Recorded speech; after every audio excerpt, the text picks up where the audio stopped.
Bang, aku mau dong dipasangin susuk yang bisa sekiranya saya ini kebal. Dan ada sebutannya susuknya ini ya? Ada. Susuk jala tunda ya? Betul Mang Ei, susuk yang saya pasang itu susuk jala tunda namanya. Dan dipasangnya di mata saya di sebelah kanan. Panas matanya, perih banget matanya. Tiba-tiba di live TikTok saya ini ada yang masuk di live saya, naik ke live saya itu Mang Ei. Itu kamu tuh kesurupan, harus diruqyah. Dia mengaku saya ini guru besar dari Jawa Timur katanya. Pak, saya bisa buktikan nih, saya bisa. Saya kerok-kerok itu sama yang baru dibeli, gak mempan. Di situ saya kaget Mang. Rul, kalau ini nanti sampai dilepas sama kamunya, nanti diambil begini, istri kamu bisa buta. Berarti sekarang ini masih ada ya susuknya? Yang di sini masih ada Mang. Masih nempel? Masih nempel semua. Pengaruhnya apa ke kehidupan? Pengaruhnya ya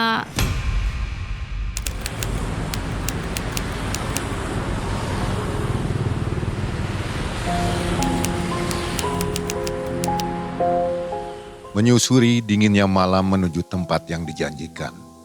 Tim malam mencekam datang menjemput Mbak Lisa. Di dekat pedagang serabi ia menunggu jemputan. Dengan ditemani aroma adonan yang menarik perhatian, ia kembali hadir untuk menceritakan kisah masa lalu dari sebuah ritual yang sempat memberi rasa pilu.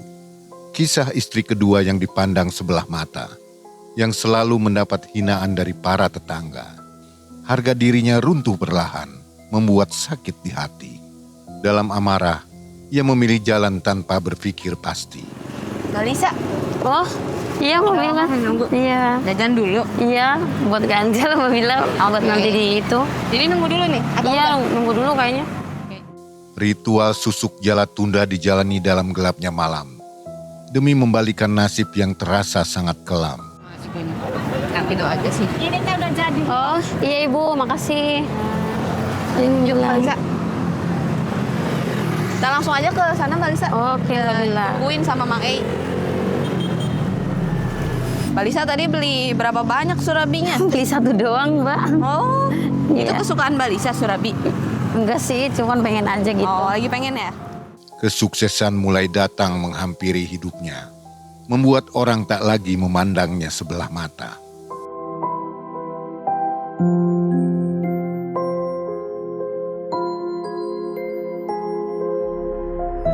Dampak buruk dari susuk yang terpasang mulai terasa, dan kini merubah kehidupan Mbak Lisa.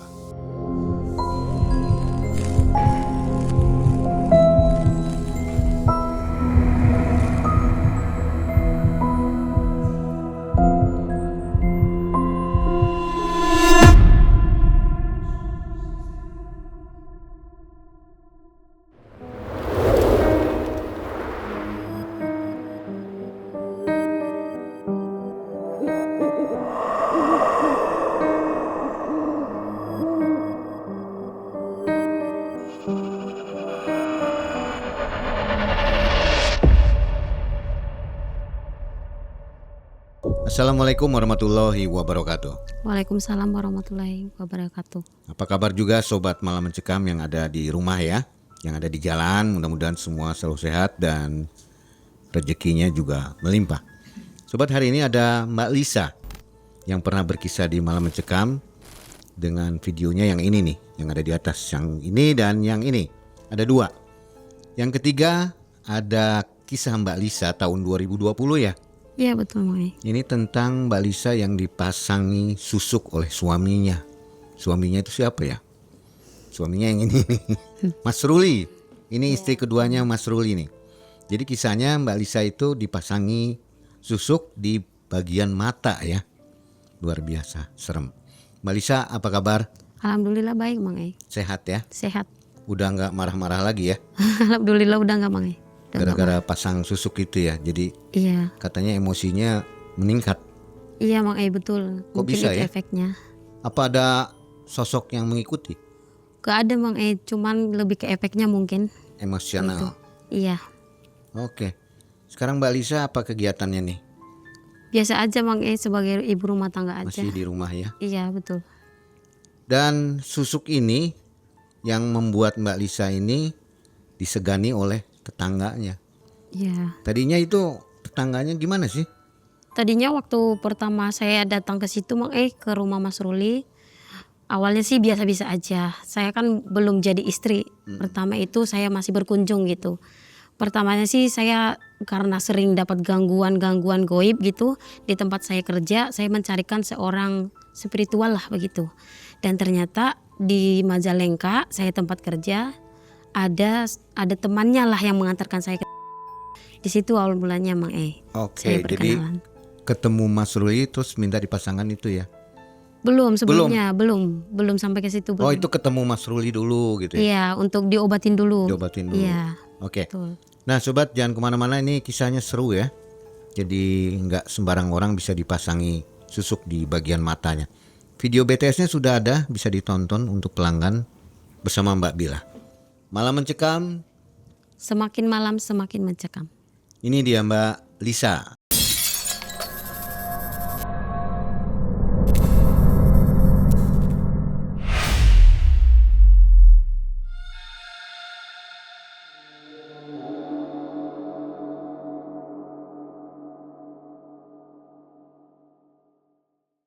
Begini kan saya masih kerja di sebuah apotek lah.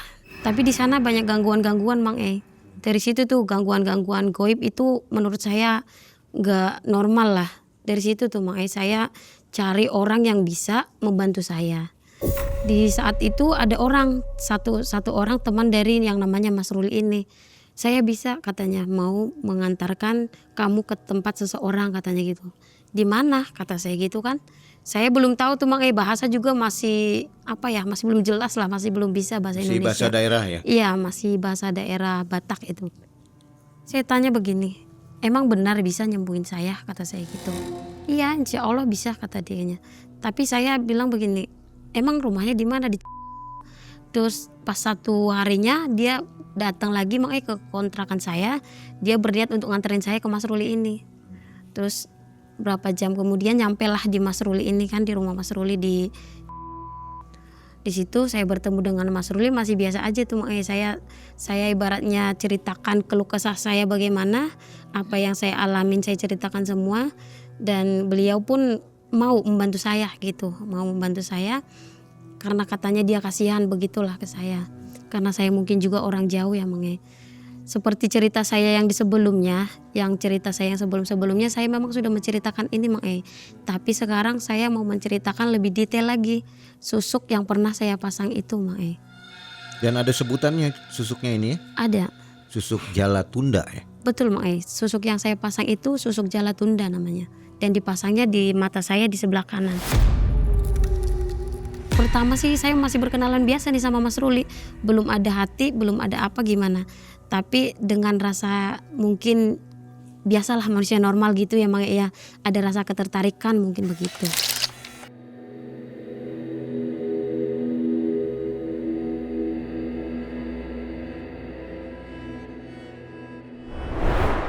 Satu minggu kemudian saya pulang dari rumah Mas Ruli ini, saya balik lagi.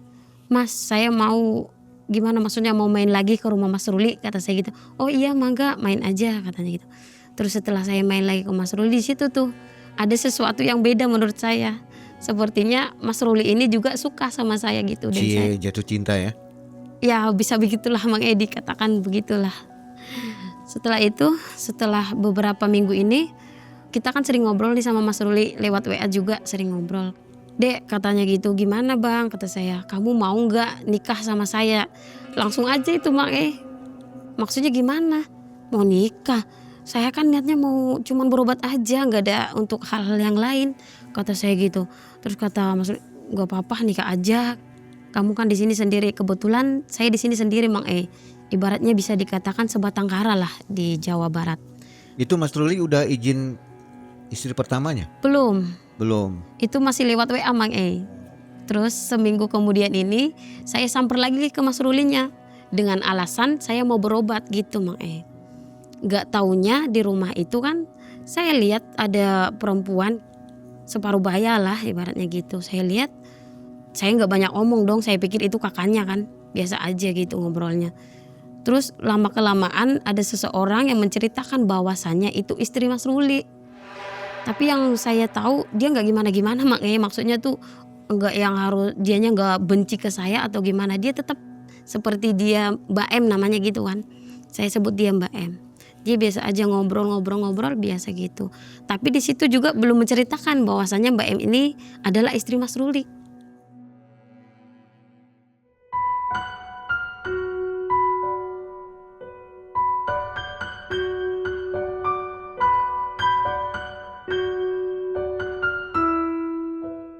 Ya udah, setelah obrolan singkat itu, seminggu kemudiannya lagi nih Mas Ruli, Mbak M ini dan teman-temannya datang ke kontrakan saya. Assalamualaikum katanya gitu, saya bukakan pintu kan. Waalaikumsalam Bang, kata saya gitu. Gimana? Di situ tuh makanya saya ada kagetnya juga. Kan dia sama teman-temannya juga sama Mbak M ini kan. Yang ibaratnya saya udah tahu lah itu siapa gitu kan, itu kan istrinya. Dari situ tuh kita ngobrol banyak menceritakan lah bahwasannya Mas Ruli sama Mbak M ini memang sudah menikah 18 tahun lamanya, belum punya anak. Tapi saya itu masih mikir gimana ya, saya nggak mau seperti ini, saya kan masih muda gitu ada pekerjaan juga kan, buat apa gitu. Tapi di satu sisi lain saya mikir, iya ya, daripada saya nanti melakukan hal-hal yang nggak baik gitu karena sebelumnya kan saya sudah ceritakan itu 5 bulan itu saya tidak digaji sama bos saya gitu selama saya kerja di koperasi ini saya nggak digaji 5 bulan itu Di situ tuh saya mikir daripada saya nanti ke hal-hal yang enggak, saya putuskan itu saya mau, dan saya ikut ke mereka, ke teman Mas Ruli, ke Mbak M ini, saya ikut naik motor itu Setelah beberapa jam nyampe, ternyata di situ udah disiapin pelaminan Saya tuh sekaget-kagetnya itu maksudnya apa ini? Ya kalau dibilang terpaksa, ya mungkin ada terpaksa juga. Tapi di satu sisi lain lagi saya mikir, ya udahlah, saya juga di sini hidup sebatang kara gitu kan udah aja saya terima apa adanya gitu. Terus Mbak M ini cerita ke saya, ngomong ke saya, udah Lisa, kamu terima aja nggak apa-apa. Saya nggak bakalan kok yang gimana-gimana, nggak benci kamu, nggak pun juga menyalahkan keadaan ini. Saya tetap terima katanya gitu. Saya berpikir dalam hati, apakah ini benar? Sampai saya pernah mikir mungkin aja dia nanti, maksud saya gini, mungkin aja dia nanti butuh anak dari saya. Saya pikir gitu saking negatif mungkin pikiran saya kan. Tapi kata Mbak Emi, tenang aja Lisa, nanti kamu punya anak, nanti kita bareng-bareng di sini. Tapi satu janjinya, kamu nanti kalau sudah punya anak, nanti kita urus bareng-bareng ya, katanya gitu. Oh, dari janji itu tuh saya mikir udah gitu. Saya putuskan dalam hati saya bahwasanya saya mau menikah dengan Mas Ruli ini, tanpa saya mempermasalahkan menjadi istri kedua itu. Gitu. Waktu itu belum mualaf ya? Belum masih menjadi Kristen lah ibaratnya gitu. Di situ tuh baru saya diislamkan sama Mas Ruli gitu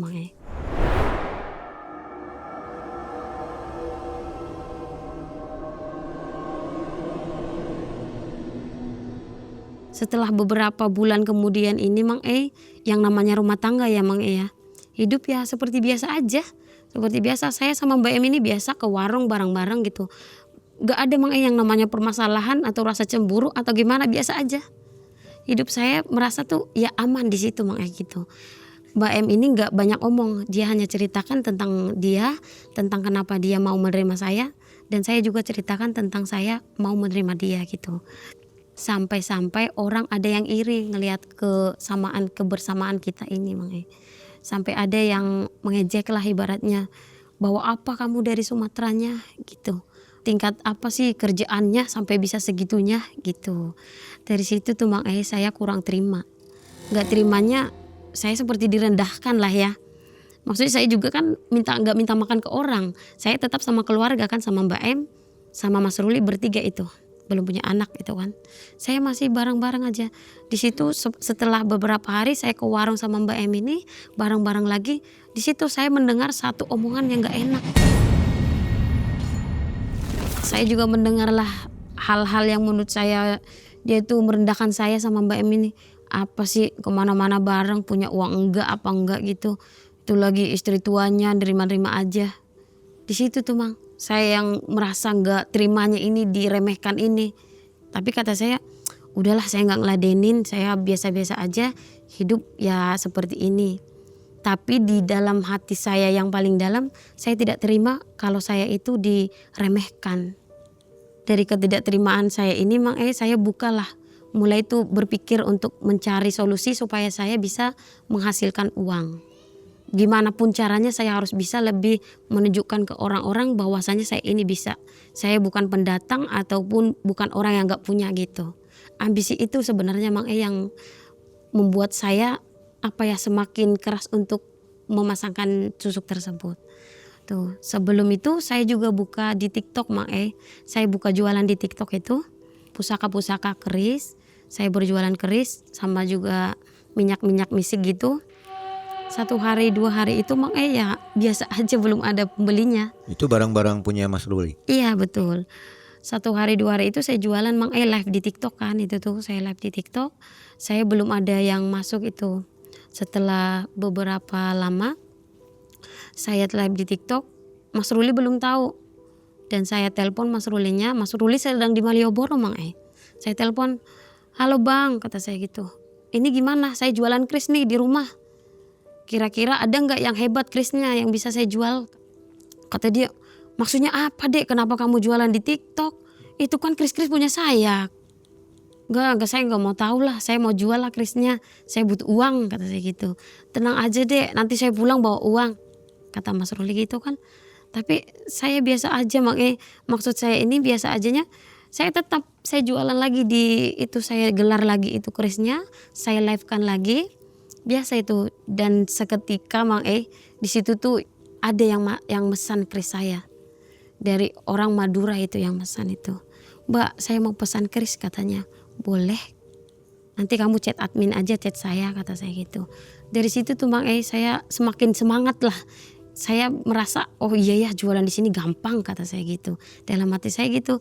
Padahal sih Mas Ruli itu belum setuju saya jualan di TikTok tersebut.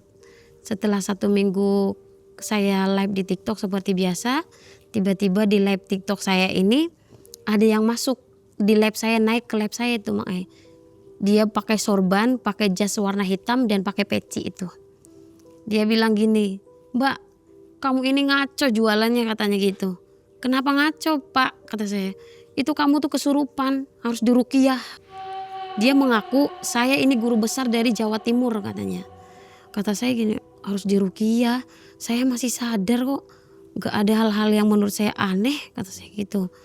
"Benar, kamu harus diruqyah," kata guru besar ini. "Pak, saya ilmunya bisa ditunjukin." Padahal itu keceplosan sebenarnya. Setelah di situ saya langsung buru-buru matikan live saya di TikTok itu. Saya kembali lagi seperti biasa. Saya telepon lagi Mas Rulinya, "Bang, gimana nih? Ada nih yang tantang saya di TikTok. Kata saya ilmu saya ini ilmu yang gak bisa dibuktikan. Bahwasanya itu musyrik," kata saya gitu ke Mas Rulinya kan. Kata Mas Ruli gini, "Dek, jangan gitu sih, udah aja jangan jualan di TikTok, buat apa?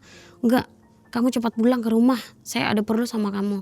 1 hari kemudian Mas Ruli pulang nih pulang dari Malioboro nih. Saya dari situ tuh bilang aja, "Bang, aku mau dong dipasangin susuk yang bisa sekiranya saya ini kebal. Saya bisa membuktikan ke TikTok ini, saya bisa berjaya lah ibaratnya gitu. Supaya nanti ilmu saya yang saya ceritakan kemarin di TikTok nggak dibilang abal-abal ataupun tipu-tipuan gitu," kata saya. "Ilmu apa Dek, kamu maunya apa?" kata Mas Rulinya gitu. 1 hari 2 hari itu dia cuek aja. Belum diladenin lah saya ngomong ini. Katanya gini, "Buat apa sih kamu tuh, gak perlu juga begitu," katanya. "Enggak, saya harus jualan di TikTok lagi, kamu harus pasangin sesuatu ke saya, pasang susuk atau apa." Dia tuh masih diem aja, gak mau ngeladenin saya. Kata dia itu buat apa, gak perlu. Tapi tiap hari itu saya ngerengek aja, "Bang, ayo dong pasangin susuknya atau apa aja lah yang bisa saya buktikan di TikTok."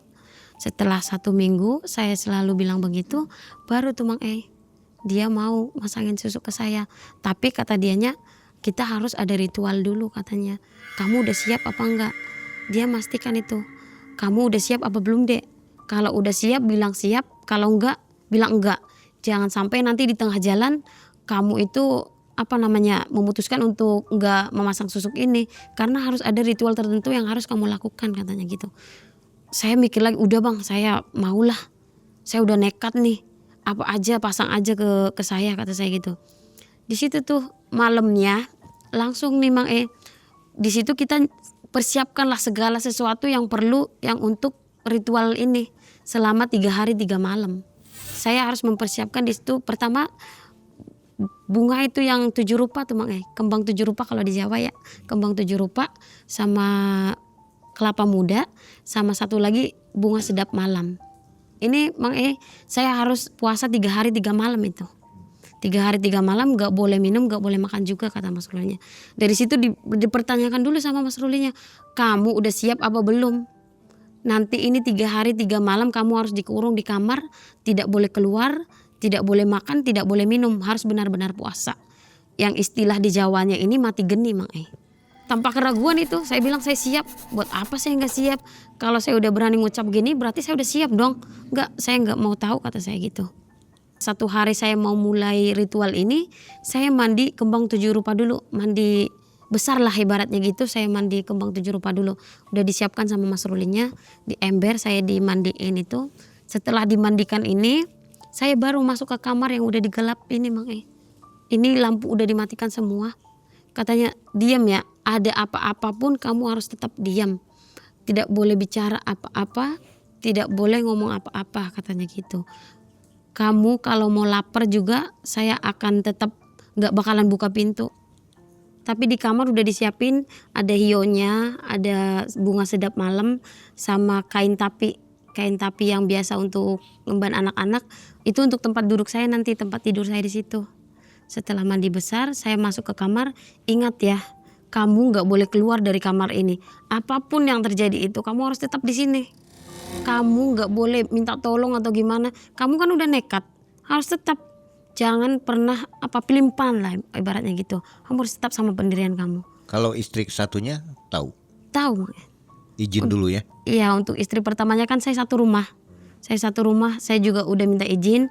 Saya minta izin dulu dan dia mengizinkan juga. Tapi kamu harus tetap ya Lis katanya gitu. Jangan nanti berubah gimana. Setelah saya mandi besar, saya masuk ke kamar gelap ini. Di hari pertama saya masih merasa biasa itu. Belum ada hal-hal yang menurut saya janggal atau menurut saya gak normal. Saya hanya merasakan lapar sama haus aja. Di malam saya gak tahu itu malam, gak tahu itu siang, masih tetap biasa. Yang menurut saya ini udah hari kedua, di situ saya memulai yang namanya itu merasakan hal-hal yang aneh menurut saya. Saya masih duduk tanpa tidur. Saya lapar, saya haus, saya tahan-tahan semua. Di malam harinya ini, mungkin menurut saya ini malam hari lah. Karena menurut saya itu benar-benar serem. Ada yang datengin. Wujudnya persis seperti saya, tapi itu cantik. Kayak bercahaya gitu. Saya bilang, apa ini halusinasi? Atau bagaimana? Tapi itu asli, datang ke depan saya. Tapi tidak ngomong itu, dia diem aja. Tapi itu saya perlihatkan lagi, kok mirip saya tapi itu cantik banget. Pakaiannya pakai baju kebaya yang seperti orang Jawa itu, Mang. Pakainya baju kebaya sama rok itu, rok tapi gitu. Saya lihat lagi, wah ini benar enggak. Saya mulai itu teriak, bang buka pintunya.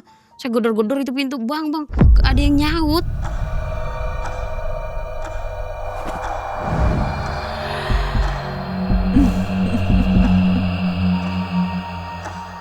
Mungkin ini halusinasi saya, gara-gara saya lapar ini, gara-gara saya haus ini, udah aja lah. Saya tetap diam di situ, saya mikirin saya yang mau ini, saya harus tetap. Di jam berikutnya ada lagi. Saya lihat itu wujud seperti manusia tapi tidak ada kepalanya. Buntung kepalanya itu gak ada. Saya lihat lagi itu tetap pakaiannya kayak pakaian adat Jawa gitu, yang pakai batik sama sarung lagi. Saya lihat lagi. Di situ saya makin takut itu, Mang. Saya gedor-gedor lagi pintu. Bang, tolong buka pintunya. Udah aja saya mau berhenti. Tetap gak diladenin. Saya tetap di kamar itu, dikunci di kamar itu tanpa penerangan, tanpa apa. Tapi wujud-wujud yang tadi datang itu tetap saya lihat. Tetap bisa saya lihat dengan ibaratnya mata telanjang. Saya bisa lihat itu. Setelah itu datang, yang tadi mirip saya datang tapi cantik. Dan yang gak punya kepala ini datang. Saya tertidur, Mang. Memang itu saya tidur. Saking saya gak kuatnya, mungkin saya tidur itu. Setelah di hari yang kedua itu tetap kan saya gedor-gedor pintunya nggak ada yang bukain. Saya tetap pada pendirian saya harus kuat. Saya ini kan permintaan saya. Tadi juga perjanjian dari masnya, kalau kamu kuat kuat, kalau enggak jangan dilanjut katanya kan gitu. Ya udah saya lanjut itu.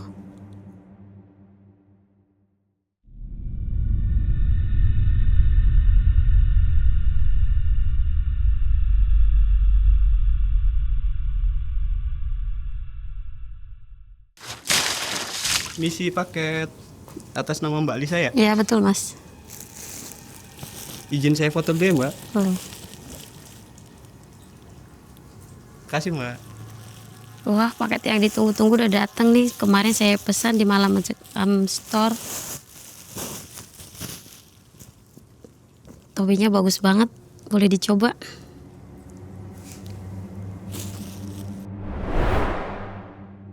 Gak tahu yang ke hari keberapanya, atau di malam hari atau di siang hari, ada lagi sosok yang datang. Sosok itu lagi yang datang, yang tadi yang gak ada kepalanya datang lagi. Tapi persis di depan saya begini. Saya duduk begini, dia datang di depan saya. Dia gak ngomong apa-apa, bahasa tubuhnya tuh diam aja. Tapi setelah dia pergi lagi itu, di situ ada sesuatu yang masuk ke mata saya. Ke mata masuk. Di situ saya merasakan perih, panas sampai saya kusak-kusak gitu. Panas banget. Kata saya dalam hati, ini apa? Saya cuman bisa ngucap astagfirullahaladzim, ini apa gitu. Kayak pasir lah, saya nggak tahu itu pasir, tapi itu panas seperti api masuk ke mata. Di situ saya merasakan ada hal yang aneh lagi.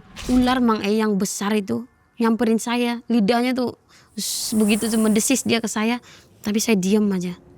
Tapi dalam rasa takut saya ini, saya udah gemeter itu, saya nggak kuat ini, Allah nggak kuat. Saya mulai lagi gedor-gedor pintu, bang buka pintunya, udah nggak kuat. Ada ular di sini, nanti takut saya dimakan, kata saya gitu. Nggak ada jawaban lagi, Mang. Tetap tadi yang perjanjian yang tadi nggak ada yang bukakan pintu, tetap saya dikurung di kamar itu. Dalam waktu yang ada 15 menit itu dia datang ke saya, ularnya begini dekat ke mata saya. Setelah itu datang, setelah perihnya udah mulai saya bisa buka mata lagi, saya mulai lihat tuh nggak ada lagi ularnya. Tapi tetap Mang, saya tidur lagi tadi di kain tapi ini, saking saya nggak kuatnya itu, nggak tahu di hari keberapa ini, tiba-tiba Mas Rulinya buka pintu. Dek, bangun katanya gitu. Udah tak bang, saya udah nggak kuat, saya nangis di situ sejadi-jadinya, saya nggak kuat. Udah ini permintaan kamu, masa nggak kuat, segitu aja nggak kuat udah nyerah. Ini kan kamu yang minta. Setelah saya keluar dari kamar, saya lihat matahari itu panas matanya, perih banget matanya. Saya lihat begini ke mataharinya, ya Allah kenapa matanya sakit banget. Saya nggak bisa ngelihat kayaknya ini, kayak putih aja, putih semua gitu. Udah diam di sini. Kamu diam di sini, ntar kamu mandi dulu sama kembang 7 rupa lagi. Saya belum bisa makan itu, belum dikasih makan, apalagi minum belum. Posisi saya yang udah lemas, saya jalan aja kayak dipapah itu, saking lemasnya saya dipapah itu jalan sama, udah duduk di sini. Nanti saya siapin dulu kembang 7 rupa, nanti kamu mandi lagi. Setelah saya udah duduk, Mas Rulinya nyiapin untuk mandi 7 rupanya, di situ saya mandi 7 rupa. Mandi kembang 7 rupanya dimandiin. Setelah saya mandi semua, terus duduk lagi. Di situ tuh saya ngerasakan yang bagaimana seperti kelihat semua terang. Terangnya itu beda. Yang saya ingat cuman itu, saya seperti lihat cahaya yang benar-benar terang di mata saya. Udah Dek, diam di sini ya. Nih, air kelapanya kamu minum. 7 tegukan aja kamu minum, terus cucikan ke mata. Baru di situ, di sini, di sebelah sini nih, dipasangin sama Mas Rulinya. Dipasangin begini. Pas itu masuk, susuk itu masuk, katanya itu susuk dari Intan ya. Pas itu masuk, di situ saya merasakan lagi yang malam itu saya rasakan. Yang tadi panas, perih itu baru saya rasakan lagi. Bang, maksudnya apa ini, kamu mau bunuh saya, kata saya gitu. Kenapa begini, ini perih banget, sakit.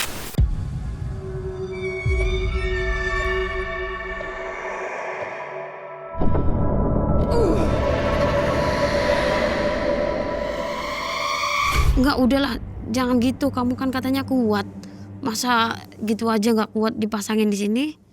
Setelah beberapa menit udah nggak kerasa. Tadi yang saya rasakan perih, panas itu udah nggak kerasa lagi. Udah diam, cucikan air ini ke mata kamu lagi. Air kelapa itu saya cucikan lagi ke mata. Udah, itu biasa-biasa aja lagi Mang. Nggak ada yang rasa sakit atau gimana. Di situ saya nggak ngerasakan apa-apa lagi, udah biasa seperti normal lagi. Dengan pedenya saya, malamnya saya langsung buka TikTok lagi. Saya mulai jualan live di TikTok lagi tuh. Setelah beberapa menit saya live di TikTok, itu yang tadi guru besar datang lagi ke live TikTok saya, naik lagi ke live TikTok saya. Dia mulai lagi tuh ngoceh itu segala-gala itu, katanya gini, "Mbak, kamu ini harus diruqyah, kamu tuh ilmunya musyrik," katanya. "Coba kamu tunjukin apa yang bisa kamu tunjukin yang bisa saya percaya. Orang-orang yang lihat TikTok kamu ini percaya bahwasannya ilmu kamu bisa dibuktikan." Terus kata saya gini, "Bisa Pak, Bapak mau bukti apa dari saya? Katanya kamu orang kamu tunjukin lah ilmu kebal kamu." Tapi di situ tuh saya masih ragu-ragu Mang. Saya ragu-ragunya, iya ya ilmu apa saya yang bisa, nggak ada. Tapi saya masih percaya diri nih. Di situ diletakin apa namanya itu, ada silet yang baru, diletakin lagi sama Mas Rudinya nih. "Coba di tangan kamu." "Pak, saya bisa buktikan nih, saya bisa." Pas di saya yang ini, saya kerok-kerok itu sama si baru yang baru dibeli, gak mempan. Di situ saya kaget Mang. Duh, ilmu apa ini ya Allah, kata saya. Sebelumnya belum pernah coba tuh? Belum pernah coba. Itu baru pertama lah saya, ibaratnya menunjukkan ilmu saya itu baru pertama. Wah, itu mah udah biasa, kata bapak yang tadi, yang guru besar tuh. "Coba di lidah," katanya. Saya coba lagi di lidah itu Mang, gak mempan lagi. Saya makin kaget Mang, itu ilmu apa yang saya itu. Udah itu biasa, nih ada keris, saya coba di mata. Itu tanpa saya sadar atau gimana itu, saya coba lagi di mata. Begini saya korek-korek semua. Wah asli saya juga kaget itu Mang. Itu tadi yang baru saya korek-korek yang harusnya ini berdarah ya Mang. Gak ada darah sama sekali. Di lidah juga gak ada darah sama sekali. Sampai di mata pun gak mengeluarkan air mata. Di situ tuh, wah Mbak ilmunya hebat katanya. Setelah saya live di TikToknya berhenti, dia langsung DM saya. Dia itu bahasa Jawa, "Hampura Mbak, saya mohon maaf." Nah, untuk sobat yang ingin melihat aksi dari Mbak Lisa bisa langsung ke BTS ya, khusus pelanggan.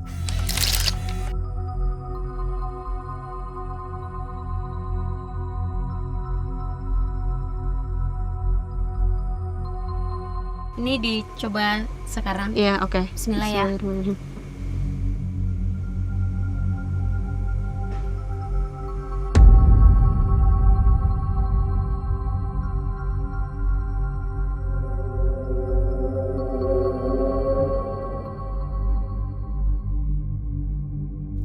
Dari situ ditantang itu semakin saya percaya diri bahwasannya saya ini punya ilmu kebal sekarang. Saya bisa tunjukin ke orang-orang. Di TikTok itu Mang saya udah 1 minggu ini, untuk 1 minggu penjualan dari keris sama barang-barang saya udah menghasilkan sampai 3 juta. Bisalah untuk saya belanja lagi perlengkapannya untuk saya live, untuk apa, bisalah.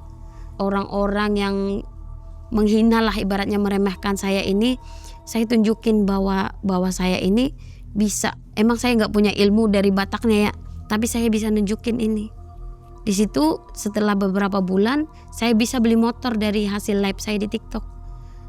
1 hari kemudian saya sama Mbak M nih pakai motor baru nih Mang. Di situ makin banyak meremehkan. Apa paling itu dapat utang katanya gitu. Paling itu dapat minjem lah uangnya buat beli motornya. Itu kedengeran Mang, kedengeran. Tapi nggak saya ladenin, itu biarin aja. Orang mah bisa berpendapat apa aja tentang kita. Yang penting kita bisa buktiin. Kita bisa buktiin apa yang harus kita buktikan, itu aja cukup untuk buat dia diam gitu. Dari situ saya bilang ke Mbak M, "Kenapa ya Mbak M, udah ada tetap diomongin sama orang, apalagi nggak adanya?" Saya cerita banyak sama Mbak M, "Udah aja Lis, kamunya tuh jangan diladenin, orang begitu diam aja. Yang penting kamunya benar. Jangan ngomong apa-apa, kamunya diem, kamu tunjukin kamu bisa." 1 hari kemudian itu Mbak M ada tetangga yang ngomong, "Sama kamu sih gak punya anak ya, sekarang sama istri yang barunya udah punya anak. Di situ saya ngerasa gimana ya? Ya kasihan lah lihat Mbak M ini. Masalahnya saya juga nggak permasalahkan masalah Mbak M nggak punya anak atau saya punya anak, itu untuk ngurus barang-barang kata saya gitu. Saya datengin itu Mang. Maksudnya apa? Kenapa bilang ke Mbak M begini? Kenapa bilang Mbak M gak punya anak? Itu anak siapa? Anak kita kan. Di situ tuh kayak dia ada rasa takut, ada rasa apa, dia langsung minta maaf. Maaf Mbak, saya asal ngomong katanya gitu, maaf. Semakin menjadi kan Mang. Berarti saya mikir ini berarti dari susuk saya orang tuh bisa tunduk lah ibaratnya. Dari situ dia gak berani tuh Mang. Saya bolak-balik naik motor apa, dia tuh gini aja kalau kita lewat tuh, tunduk aja kalau kita lewat tuh. Dari situ saya makin percaya diri. Saya selalulah ke Mbak M ini. Emang kalau sama Mbak M ini kita selalu bareng-bareng ya Mang ya. Saya juga nggak ada rasa cemburu atau bagaimana, emang sudah saya anggap seperti kakak gitulah. Karena dia kan terima saya apa adanya, saya juga harus terima gitu. Dia yang selalu ngasih saran, ngasih apa ibaratnya nasihat supaya saya nggak memikirkan apa kata orang gitu. Orang yang meremehkan, orang yang menganggap saya mungkin sebelah mata, ibaratnya dari jauh dari Sumatera gitu ya Mang ya, menganggap sebelah mata gitu. Dari situ tuh Mang saya tunjukin bahwasanya saya ini bisa berdiri di kaki saya sendiri gitu, tanpa harus bantuan dari siapapun, dari keluarga siapapun. Saya bisa nunjukin. Dari susuk tersebut memang di live di TikTok juga banyak yang pesan, banyak yang percaya sama omongan saya. Di situ mungkin sisi positif yang saya alamin, tapi ada hal yang memang mungkin efek negatifnya ya Mang ya.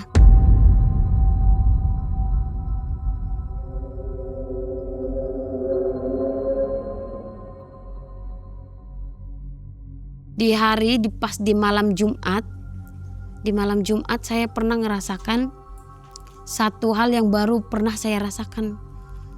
Dari mata sampai ujung kaki gatel. Gatelnya itu seperti biduran tuh Mang. Gatel. Semakin saya garuk ini semakin gatel semua. Tapi saya belum bicara sama Mas Ruli. Saya masih diam. Itu bukan satu malam Jumat aja, tapi terus berulang Mang. Malam Jumatnya lagi begitu lagi. Malam Jumatnya begitu lagi. Dari mata sampai kaki gatel lagi semuanya, gatel lagi semua.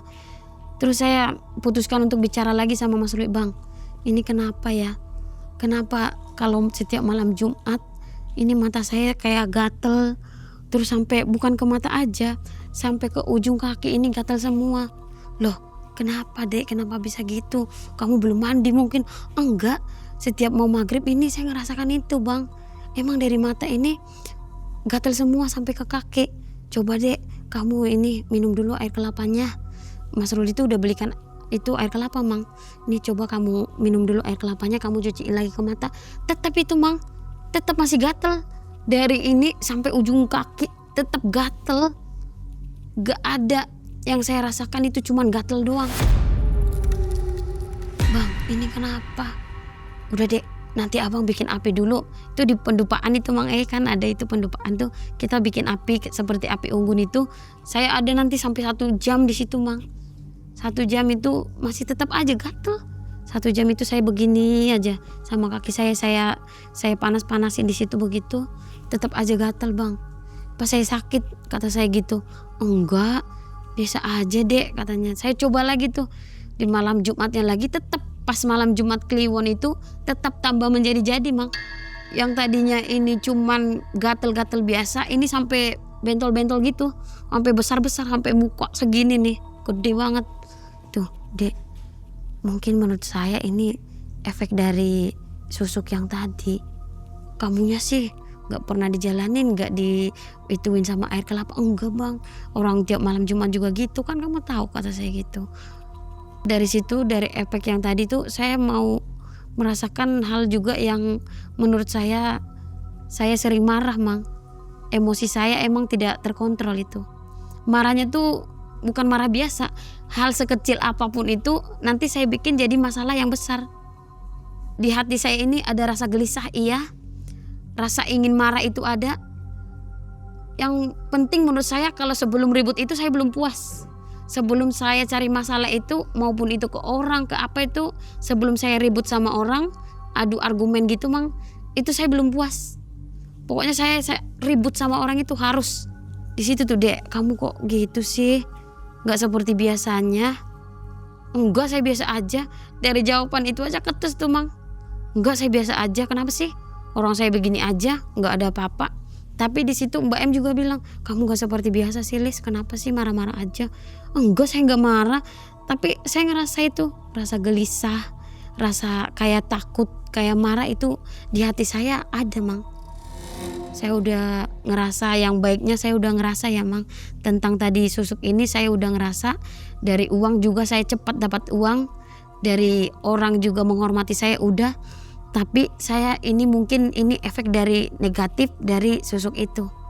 Dari situ juga di malam Jumat Kliwon pasnya 1 Suro, Mas Ruli buka semua pusaka-pusakanya, mang. Keris-kerisnya kan banyak, dibukain tuh satu persatu. Saya heran, kok saya bisa lihat yang satu keris ini, saya bisa lihat wujudnya apa. Yang di keris ini lagi, saya bisa lihat itu apa. Saya lihat di dalam keris, mang, yang gak ada kepalanya tuh, saya lihat di satu keris. Loh, kok ada di situ? Kenapa ada di situ? Itu yang saya lihat di keris itu, kenapa ada yang saya lihat pas di saya ritual itu? Dia tetap itu pakai baju yang batik, yang kayak adat Jawa sama sarung itu. Saya lihat lagi loh. Saya kaget, mang. Maksudnya ini apa? Di situ tadi ada sosok yang tinggi besar, satu keris nih, mang. Kayak jejer aja, kayak lagi upacara gitu. Pas dicuciin sama Mas Rulinya di malam 1 Suro, dicuciin sama kembang 7 rupa sama apa itu saya nggak tahu ya, mang ya. Di situ saya bisa lihat satu persatu apa yang ada di dalam keris itu. Dan itu menurut saya menakutkan karena baru pertama saya lihat.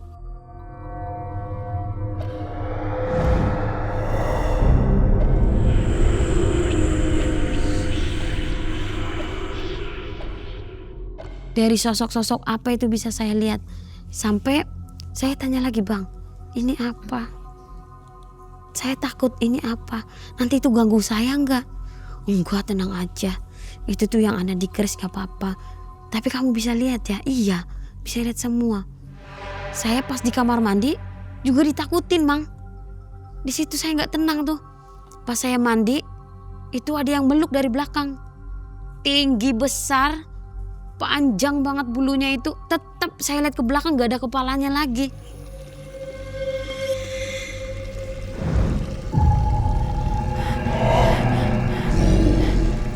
Loh, kok gini?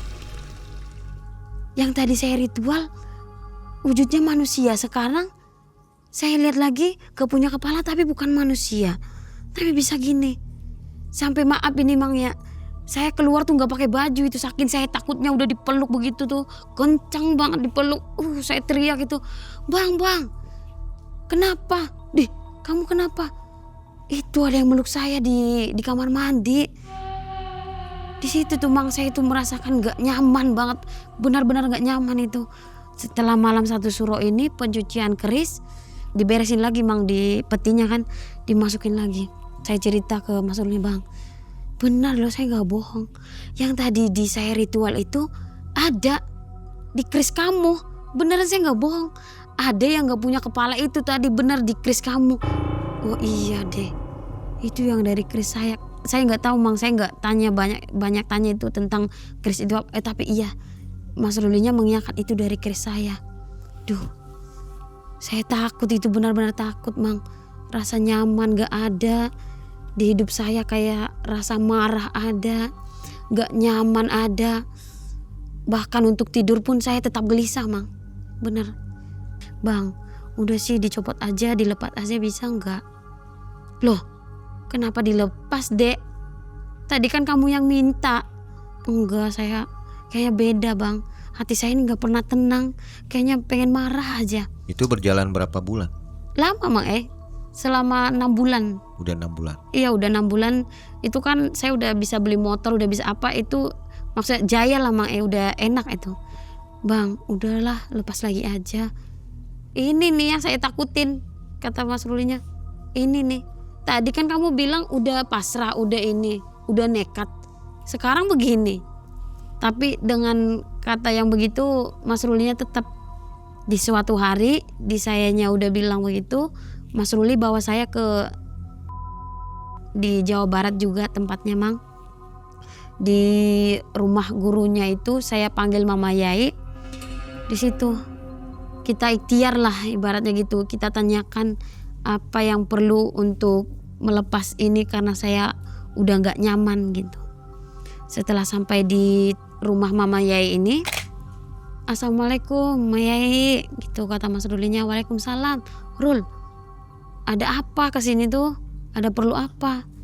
Ini Mak, istri saya, dulu saya pasang sesuatu di matanya, tapi yang jadi kendalanya sekarang saya susah untuk copotnya. Tapi yang dia rasakan itu banyak hal-hal yang aneh, banyak yang ganggu dia gitu kata Mas Rulinya. Loh, kamu yang pasang Rul, masa nggak bisa diambil lagi? Saya bicara banyak lah sama Maya ini. Mak, saya juga minta tolong dilepas karena efek ke saya itu nggak baik. Saya merasakan hal-hal yang mungkin menurut saya juga nggak biasa. Tolong ya Mak, tolong banget.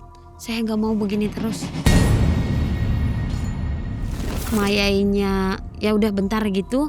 Saya nggak tahu dia kemana atau lagi ngapain. Beberapa jam itu kita ditinggal Mang. Ditinggal begitu. Berapa jam lagi Mama Yai ini datang. Rul, ini emang nggak bisa dicopot. Gak bisa dilepas kata Mayainya. Mayai gimana? Saya mau dilepas. Sampai nangis saya tuh Mang. Terus di situ ada sesuatu ritual atau apa saya nggak tahu. Di situ kita melakukan ritual lagi Mang. Tapi itu melalui Mama Yai ini katanya gini.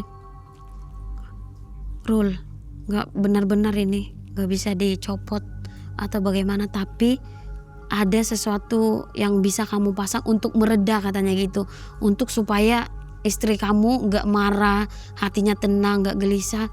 Kata Mangnya, Rul, kalau ini nanti sampai dilepas sama kamunya, karena posisinya di sini katanya Mang, nanti diambil begini istri kamu bisa buta katanya gitu. Lah, saya kaget Mang. Saya kan gak mikir untuk ke sananya tadi, saya hanya mikir untuk positifnya aja. Loh, kok jadi gini? Ya, nah kalau nanti kamu buka itu pasti kamu akan buta selamanya. Dan itu pasti kamu rasakan kalau sempat saja kamu buka itu atau bagaimanapun nanti kamu akan buta. Gitu. Dua-duanya? Dua-duanya. Berarti Mas Ruli juga gak tahu ya efeknya? Gak tahu Mang. Gak bisa dicabut tuh gak tahu Mas Ruli? Gak bisa dicabut itu gak tahu dia. Setelah pulang dari rumah Mama Yai ini, saya bilang lagi, Bang, kamu punya gak orang atau kiai lah atau guru lah sekalipun yang bisa ngelepas susuk saya ini, karena saya udah benar-benar gak nyaman. Udah kan kita udah punya ini kok, ibaratnya udah punya bisa lah segala-gala gitu ya Mang ya. Udah ya Bang ya, saya maulah di TikTok juga udah gak perlu itu lagi. Pertama saya tanyakan dulu ke Kiai sama Mbak M, ditanyakan dulu sama Mbak M ke Kiai itu yang ada di juga. Saya tanyakan, Pak, ini gimana? Lah, suami kamu yang masang, harusnya ke suami kamu lagi. Kamu harus ke suami kamu lagi tanyakan maksudnya gimana. Dari Pak Kiai ini gak bisa juga. Udah 3 kiai Mang kita datengin, tetap gak bisa. Setelah ketiga kiai ini baru kita pergi lagi ke gurunya Mas Ruli ini. Di situ tuh Mang dipasang lagi susuknya 1 lagi.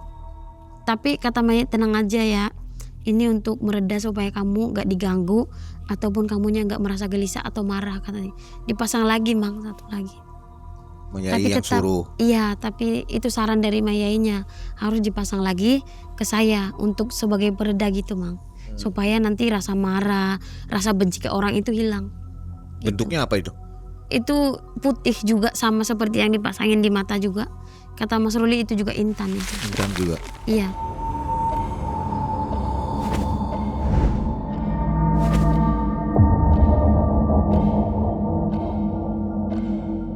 Setelah dipasang itu, Kata Mayanya udah pulang ke lagi. Udah pulang, gak bakalan ada apa-apa. Tenang aja. Setelah dipasang itu kita pulang lagi ke di situ saya merasakan memang benar hati saya mulai terasa adem, terasa mulai adalah ibaratnya saya lihat lagi orang tuh, saya lihat baik lah ibaratnya yang dari dulu saya setelah masang ini saya melihat tuh orang tuh salah semua Mang. Menurut saya nggak ada yang benar, cuman saya seorang yang benar gitu. Menurut saya gitu. Di situ tadi saya mulai gini, Mbak M saya minta maaf ya kalau ada salah di situ. Saya minta maaf ke Mbak M, minta maaf ke Mas Ruli, maaf ya Bang ya mungkin selama ini saya salah. Dari situ tuh Mang, mungkin ego saya yang tadi itu saya turunin lah ibaratnya gitu. Saya dulu setelah saya masang itu saya egonya Mang luar biasa itu. Terus saya minta maaf ya Bang ya. Iya katanya. Enggak apa-apa. Sekarang kamu udah tenang kan? Udah alhamdulillah. Berarti sekarang ini masih ada ya susuknya? Yang di sini masih ada Mang. Masih nempel. Masih nempel semua. Pengaruhnya apa ke kehidupan? Pengaruhnya ya untuk yang negatif ada Mang, untuk yang positif juga ada. Tapi untuk selanjutnya saya juga merasa menyesal Mang. Menyesalnya kenapa dulu dipasang sampai sekarang gak ada yang bisa lepas gitu. Tapi hanya di pereda aja gitu Mang. Gak bisa dilepas sama sekali. Itu yang saya sesali sampai saat ini. Masih Dan live di TikTok gak? sekarang masih live di TikTok Mang, tapi gak jualan itu lagi. Ngapain aja? Cuman live biasa aja Mang. Sapa-sapa gitu aja? Iya. Ngobrol-ngobrol ya? Iya betul Mang. Untuk jualan sih saya udah takut salah gunain gitu aja Mang. Udah biasa hidup seperti biasa aja, hidup normal aja. Dengan tetangga yang suka mencibir gimana? Suka Sekarang tuh alhamdulillah udah akur? Iya udah akur Mang. Kita udah sering sapa. Udah biasa-biasa sekarang. Bahkan kalau saya lewat tuh Mang kayak menghormati gitu lah. Alhamdulillah. Apa karena susuk itu udah enggak? Saya kurang tahu Mang, tapi alhamdulillah bisa begitu. Ya mudah-mudahan bukan karena susuk ya. Iya Mang. Mudah-mudahan aja seterusnya dan gitu aja lah. Nah tiba-tiba mereka nonton video ini, tetangga, wah ketahuan nih pakai susuk, gimana tuh? Gak apa-apa Mang Biar aja. biar aja. Soalnya kan mau nggak mau juga mereka juga harus tahu gitulah, nggak apa-apa. Iya. Saya kan bukan buat kesombongan Mang, tapi supaya saya lebih dilihat sama orang gitu. Karena kan Mang saya itu sebatang karya, saya nggak mau dianggap remeh gitu aja. Bukan untuk hal yang lain. Tapi untuk ibadah bagus ya, nggak terganggu, Alhamdulillah Mang lancar begitu. Iya lancar. Baik, jadi ada penyesalan di akhir ceritanya nih. Kalau untuk orang lain, sarannya apa yang mau pasang susuk? Untuk sarannya sih untuk susuk itu lebih baik jangan Mang Tapi untuk sesi positifnya ada, yang lebih banyak itu negatifnya. Menurut saya begitu. Lebih baik jangan. Gak usah ya? Ya nggak usah. Karena percuma. Apalagi seperti saya kan Mang, mending bisa dilepas lagi, kalau enggak menyesal itu seumur hidup namanya. Dan katanya juga Mang, saya dengar-dengar nih dari orang atau tetangga ya, kalau orang yang masang susuk itu nanti akan sakit-sakitan dan kalau sebelum dilepas itu meninggalnya susah katanya gitu. Iya. Yang saya dengar begitu Mang. Jadi nggak perlulah masang-masang, hidup apa adanya aja gitu. Menurut saya begitu. Kalau meninggal susah dicabut ya? Katanya begitu Mang. Nanti akan mengalami ini. Mbak Lisa gimana? Gimana ya Mang, Gimana? itu juga lah yang bikin takut Mang. Makanya saya Ada deg-degan juga ya? iya, namanya manusia ya Mang, gak mungkin hidup seutuhnya selamanya gitu. Di situ juga yang rasa penyesalan ada. Insya Allah satu saat pasti ada jalannya kayaknya. Amin, Kalau memang semoga, niat Mang. ya. Amin, amin, semoga Mang. Ya. Dan sobat, kita juga pernah berkunjung ke daerah kampungnya Mbak Lisa ya tahun Iya, kemarin. Jadi tim MM berangkat ke sana, ke Medan. Sempat ada syuting di daerahnya Mbak Lisa. Terima kasih atas sambutannya di Medan, Iya, Mang. warga-warganya. Baik sobat, demikian akhir kisah dari Mbak Lisa. Dan terima kasih juga untuk Mas Ruli ya, sudah mengizinkan istrinya untuk berkisah ini. Diremehkan membuat Mbak Lisa terbiasa diam. Namun diam tak pernah benar-benar menyelesaikan apa-apa. Ia memilih untuk berubah. Namun yang ia pilih adalah jalan yang tak biasa. susuk itu menjadi jawaban. Dan dari susuk itu juga yang mengangkatnya menjadi sosok yang tak lagi dipandang rendah. Namun kekuatan itu tak datang sendirian. Karena seiring dengan berjalannya waktu, teror pun mulai mengikuti. Dan saat Mbak Lisa mencoba untuk lepas, ia dihadapkan oleh dua pilihan yang sulit. Antara tetap memiliki kekuatan atau kehilangan sesuatu yang paling berharga, yaitu penglihatannya sendiri. Halo Sobat Malam Mencekam, ini waktunya buat sobat semua untuk jadi lebih dekat bersama Malam Mencekam. Ayo gabung membership sekarang juga, cuma dengan 10 ribuan. Kalian bisa dapat akses ke ratusan konten eksklusif. Mulai dari pembuktian ilmu goib, perjalanan dan penelusuran tim Malam Mencekam, sampai momen lebih dekat bersama para narasumber. Dan gak cuma itu, member juga bisa nonton video terbaru lebih awal. Plus dapat emoji dan badge eksklusif khusus member, biar identitas kalian makin mencekam.